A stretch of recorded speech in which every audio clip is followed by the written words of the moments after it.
Bonjour et bienvenue sur Comment Pourquoi.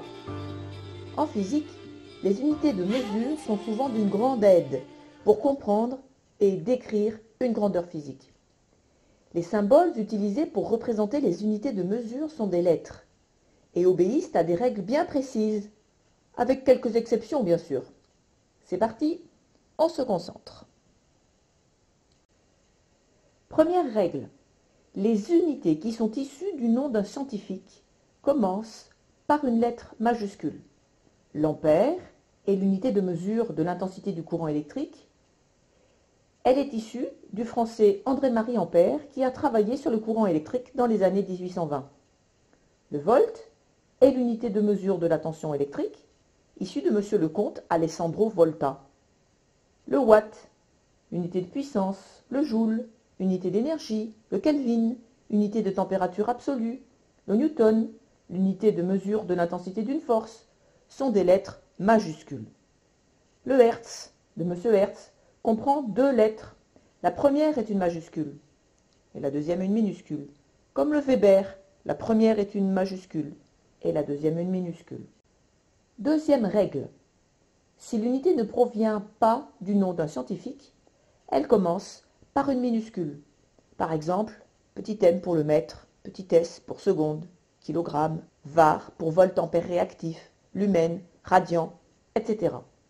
Une exception cependant, sur une unité très courante, le litre. Le litre n'est pas une unité du système international, mais c'est une unité très utilisée. Son symbole est L majuscule, alors que cette unité n'est pas issue du nom d'un scientifique, mais du litron, ancienne mesure de volume.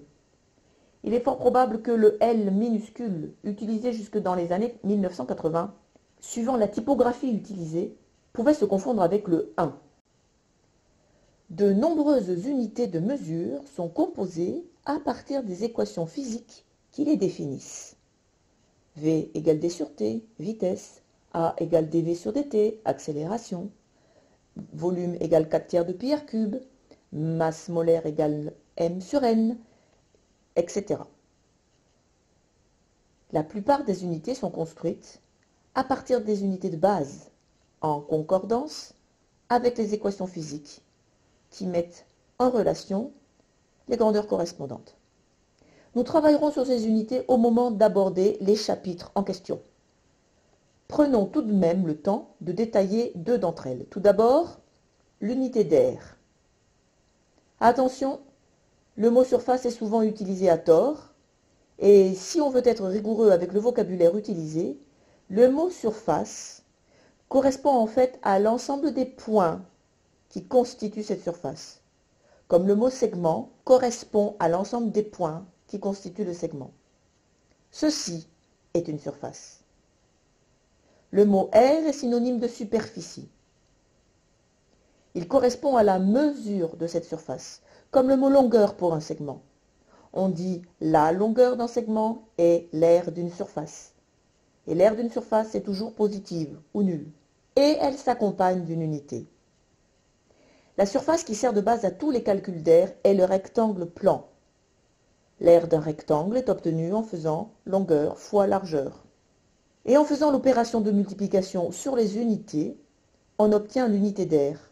Mètre fois mètre égale mètre carré.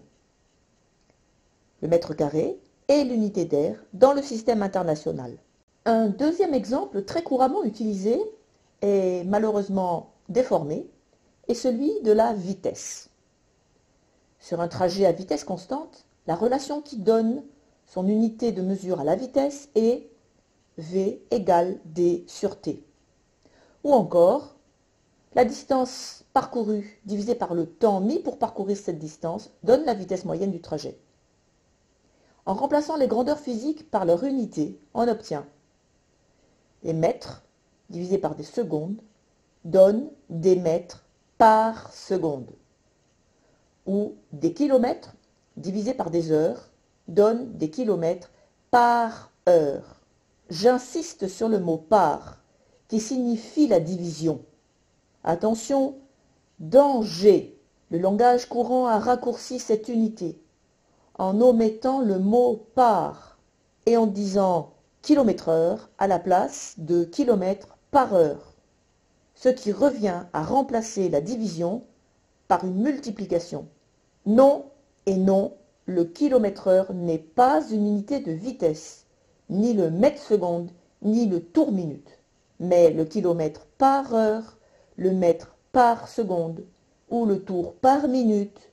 Oui, en comprenant pourquoi, il est plus facile de rectifier les abus du langage courant. L'unité de vitesse dans le système international est le mètre par seconde. Ici s'achève cette première partie sur les unités de mesure.